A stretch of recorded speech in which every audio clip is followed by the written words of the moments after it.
Assalamualaikum warahmatullahi wabarakatuh. Perkenalkan, nama saya Anggun Dwi Ramadhani dengan NIM A1D521085. Kali ini saya akan memimpin presentasi kelompok 8 tentang langkah awal membangun sistem informasi manajemen yang beranggotakan Vina Budi Febriani dengan NIM A1D521070. Baiklah, langsung saja kita lanjut ke materinya yang akan dibacakan oleh Vina. Assalamualaikum warahmatullahi wabarakatuh.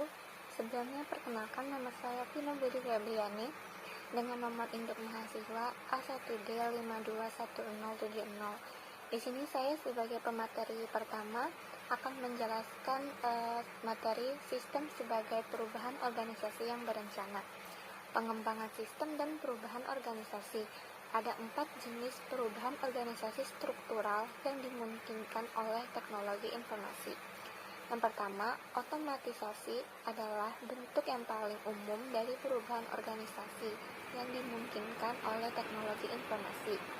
Yang kedua, rasionalisasi adalah bentuk perubahan organisasi yang lebih mendalam yang langsung mengikuti otomatisasi awal. Yang ketiga, perancangan ulang proses bisnis adalah bentuk perubahan organisasi yang lebih kuat melalui proses-proses bisnis dianalisis, disederhanakan, dan dirancang ulang. Dan yang terakhir, pergeseran paradigma adalah perubahan bisnis yang lebih radikal. Pergeseran paradigma melibatkan pemikiran ulang sifat dari bisnis, mendefinisikan model bisnis baru, dan sering mengubah sifat perusahaan saat ini. Desain ulang proses bisnis. Perusahaan yang menjalankan manajemen proses bisnis melalui langkah-langkah berikut. 1. Mengidentifikasi proses perubahan. Salah satu keputusan strategis terpenting yang dapat dibuat oleh perusahaan adalah tidak memutuskan bagaimana menggunakan komputer untuk memperbaiki proses bisnis, namun memahami proses bisnis apa yang perlu dilakukan perbaikan. Yang kedua, menganalisis proses yang ada. Proses bisnis yang ada harus dimodelkan dan didokumentasikan, mencatat masukan, keluaran, sumber daya, dan urutan aktivitas. Yang ketiga, merancang proses baru. Setelah proses yang ada dipetakan dan diukur dari segi waktu dan biaya, tim perancang proses akan mencoba memperbaiki prosesnya dengan merancang yang baru. Yang keempat, melaksanakan proses baru. Begitu proses baru telah dimodelkan dan dianalisis secara menyeluruh, maka harus diterjemahkan ke dalam seperangkat prosedur dan peraturan kerja yang baru. Yang terakhir, pengukuran terus-menerus. Begitu proses telah diimplementasikan dan dioptimalkan, perlu dilakukan pengukuran secara terus-menerus. Tinjauan umum pembangunan sistem. Yang pertama, analisis sistem. Analisis sistem adalah analisis masalah yang coba diatasi oleh sebuah perusahaan dengan sistem informasi. Ini terdiri dari mendefinisikan masalah, mengidentifikasikan penyebabnya, menentukan solusinya, dan mengidentifikasi persyaratan informasi yang harus dipenuhi oleh solusi sistem. Yang kedua, menetapkan persyaratan informasi. Pada tingkat yang paling dasar, persyaratan informasi dari sebuah sistem baru melibatkan identifikasi siapa yang membutuhkan informasi apa, di mana, kapan, dan bagaimana caranya. Yang ketiga, perancangan sistem. Perancangan sistem ini merinci spesifikasi sistem yang akan memberikan fungsi yang diidentifikasi selama analisis sistem. Spesifikasi ini harus menangani semua komponen manajerial, organisasi, dan teknologi dari solusi sistem. Yang keempat, melengkapi proses pengembangan sistem. Di sini ada 3 proses dalam pengembangan sistem. Yang pertama, pemrograman. Selama tahap pemrograman, spesifikasi sistem yang disiapkan selama tahap perancangan diterjemahkan ke dalam kode program perangkat lunak. Yang kedua, pengujian. Pengujian sistem menguji berfungsinya sistem informasi secara keseluruhan. Ia mencoba untuk menentukan apakah modul diskrit akan berfungsi bersama seperti yang direncanakan dan apakah ada perbedaan antara cara sistem benar-benar bekerja dan cara penggunaannya. Yang ketiga, produksi dan pemeliharaan. Setelah sistem baru dipasang dan konversi selesai, sistemnya dikatakan sedang berproduksi. Selama tahap ini, sistem akan ditinjau oleh pengguna dan spesialis teknis untuk menentukan seberapa baik pencapaian tujuan awalnya dan untuk memutuskan apakah ada revisi atau modifikasi secara berurutan. Yang kelima, pemodelan dan perancangan sistem, metodologi terstruktur dan berorientasi objek. Metodologi terstruktur telah digunakan untuk mendokumentasikan, menganalisa, dan merancang sistem informasi sejak tahun 1970-an. Metode pengembangan terstruktur berorientasi pada proses, terutama berfokus pada pemodelan proses atau tindakan yang menangkap, menyimpan, memanipulasi, dan mendistribusikan data sebagai aliran data melalui suatu sistem. Pengembangan berorientasi objek. Pengembangan berorientasi objek menggunakan objek sebagai unit dasar analisis dan perancangan sistem. Objek menggabungkan data dan proses spesifik yang beroperasi pada data tersebut. Rekayasa perangkat lunak berbantuan komputer. Rekayasa perangkat lunak berbantuan komputer yang kadang disebut rekayasa sistem berbantuan komputer menyediakan perangkat lunak untuk mengotomatisasi metodologi yang baru saja kita gambarkan untuk mengurangi jumlah pekerjaan berulang yang perlu dilakukan pengembang. Baiklah, itu adalah materi pertama yang telah saya sampaikan. Untuk materi selanjutnya akan disampaikan oleh rekan saya. Terima kasih. Terima kasih kepada Vina yang telah menyampaikan materinya. Materi berikutnya akan saya sampaikan sendiri tentang pendekatan alternatif sistem bangunan. Yang pertama ada siklus hidup sistem tradisional. Siklus hidup sistem adalah metode tertua untuk membangun sistem informasi. Metodologi siklus hidup adalah pendekatan bertahap untuk membangun sebuah sistem. Membagi pengembangan sistem menjadi tahap formal. Metodologi siklus hidup sistem mempertahankan pembagian kerja formal antara pengguna akhir dan spesialis sistem informasi. Pakar teknis seperti analis sistem dan pemrogram bertanggung jawab atas sebagian besar analisis, desain, dan pelaksanaan sistem. Siklus hidup sistem tradisional masih digunakan untuk membangun sistem kompleks yang besar yang memerlukan analisis 6 persyarat yang ketat dan formal, spesifikasi yang telah ditentukan, dan kontrol yang ketat terhadap proses pembangunan sistem. Namun pendekatan siklus hidup sistem tradisional bisa mahal, menyita waktu, dan tidak fleksibel. Yang kedua ada prototip. Prototip terdiri dari membangun sistem eksperimen dengan cepat dan murah agar pengguna akhir bisa mengevaluasi. Dengan berinteraksi dengan prototip, pengguna bisa mendapatkan gagasan yang lebih baik mengenai kebutuhan informasi mereka. Prototip yang didukung oleh pengguna dapat digunakan sebagai template untuk menciptakan sistem akhir. Prototip ini adalah versi kerja dari sistem informasi atau bagian dari sistem. Namun, model ini hanya merupakan model pendahuluan. Setelah beroperasi, prototip akan disempurnakan lebih lanjut sampai sesuai dengan kebutuhan pengguna. Setelah desain selesai, prototip tersebut dapat dikonversi menjadi sistem produksi yang dipoles. Proses membangun desain awal mencoba keluar, menyempurnakannya, dan mencoba lagi telah disebut proses berulang dari pengembangan sistem karena langkah-langkah yang diperlukan untuk membangun sebuah sistem dapat diulang berulang-ulang. Yang ketiga, ada pengembangan penggunaan akhir. Beberapa jenis sistem informasi dapat dikembangkan oleh penggunaan akhir dengan sedikit atau tanpa bantuan formal dari spesialis teknis. Fenomena ini disebut pengembangan penggunaan akhir. Serangkaian perangkat lunak yang dikategorikan sebagai bahasa generasi keempat membuat ini menjadi mungkin. Bahasa generasi keempat adalah perangkat lunak yang memungkinkan pengguna akhir membuat laporan atau mengembangkan aplikasi perangkat lunak dengan sedikit atau tanpa bantuan teknis.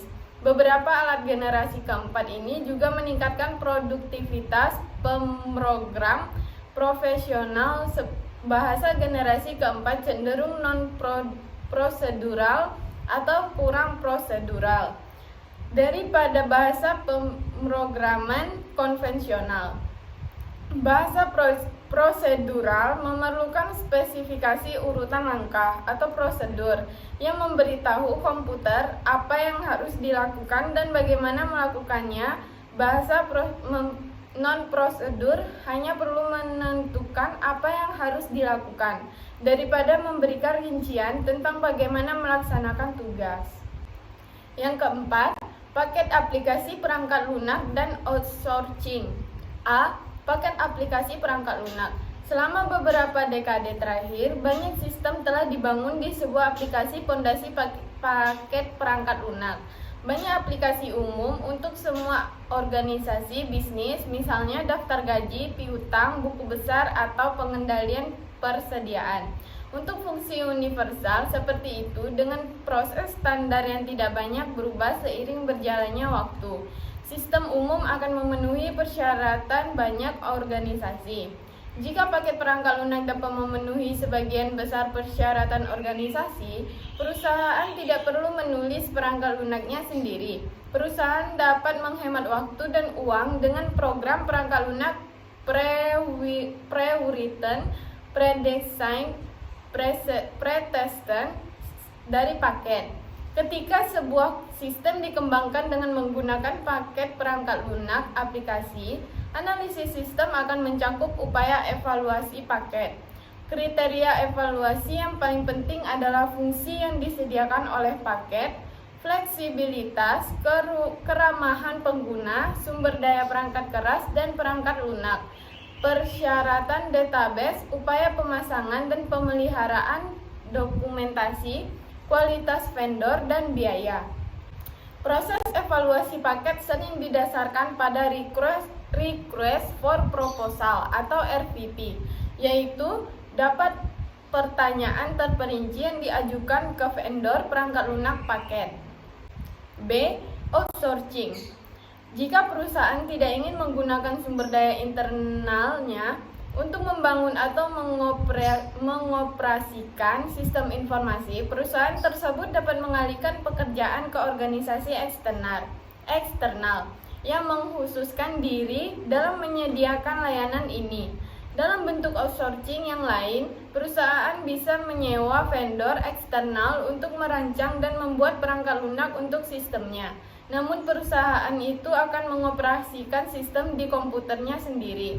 Vendor outsourcing mungkin berada di dalam negeri atau di negara lain.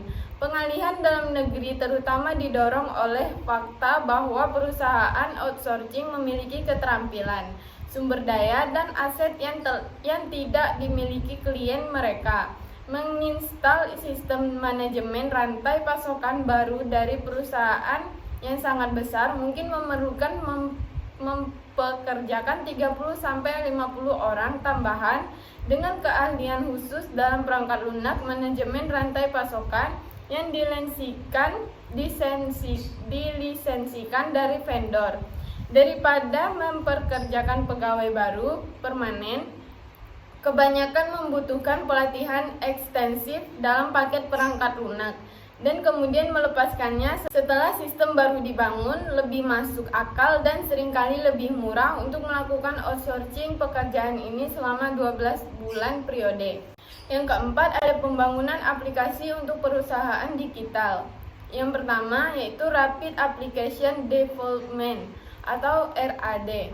Istilah Rapid Application Development digunakan untuk menggambarkan proses pembuatan sistem kerja dalam waktu yang singkat. RAD dapat mencakup penggunaan pemrograman visual dan alat lainnya untuk membangun antarmuka penggunaan grafis, pengarsipan berulang elemen sistem kunci, otomatis pembuatan kode program, dan kerja sama tim yang erat antara pengguna akhir dan spesialis sistem informasi. Sistem sederhana seringkali bisa dirakit dari komponen pre-bulit. Prosesnya tidak harus berurutan dan bagian penting pembangunan bisa terjadi bersamaan. Yang kedua, pengembangan berbasis komponen dan layanan web. Manfaat pengembangan berorientasi objek untuk membangun sistem yang dapat merespon lingkungan bisnis yang berubah dengan cepat, termasuk aplikasi web.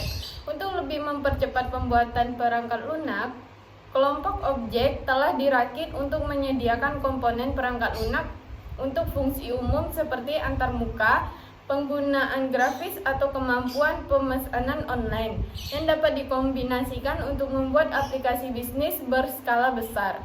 Pendekatan pembangunan perangkat lunak ini disebut pembangunan berbasis komponen, dan ini memungkinkan sebuah sistem dibangun dengan merakit dan mengintegrasikan komponen perangkat lunak yang ada.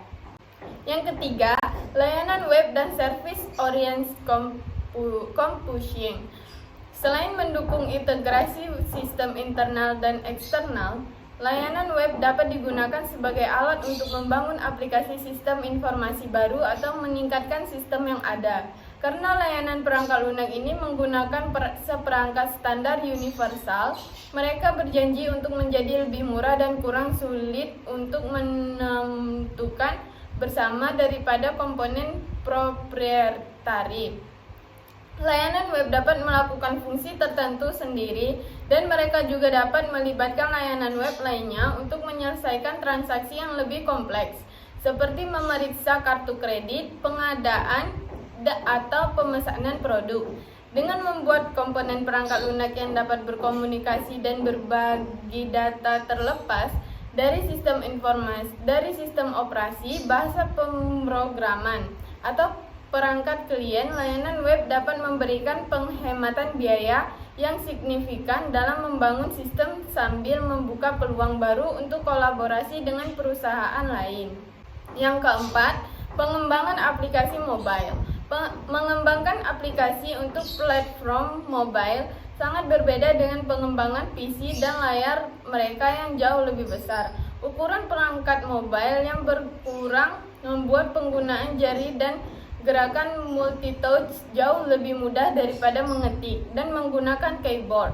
Aplikasi seluler perlu dioptimalkan untuk tugas spesifik yang harus mereka lakukan. Aplikasi sebaiknya tidak mencoba menjalankan terlalu banyak tugas dan harus dirancang untuk kegunaan. Pengalaman pengguna untuk interaksi mobile berbeda secara mendasar dengan penggunaan PC desktop atau laptop. Menyimpan sumber daya, bandwidth, ruang layar, memori, pemrosesan, entry data, dan isyarat pengguna adalah prioritas utama saat situs web lengkap dibuat untuk menyusut desktop seukuran layar ponsel cerdas. Sulit bagi pengguna untuk menavigasi situs. Pengguna harus terus memperbesar dan memperkecil tampilan dan gulir untuk menemukan materi yang relevan. Oleh karena itu, perusahaan biasanya mendesain situs web khusus untuk mobile interface dan membuat beberapa situs mobile untuk memenuhi kebutuhan smartphone, tablet, dan brosur desktop. Baiklah, semoga apa yang saya dan rekan saya sampaikan teman-teman bisa memahami dengan baik dan dapat menjadi pembelajaran yang bermakna bagi kita semua. Terima kasih kepada teman-teman yang sudah menyimak dan menonton video ini. Semoga kita bisa bertemu di lain kesempatan. Wassalamualaikum warahmatullahi wabarakatuh.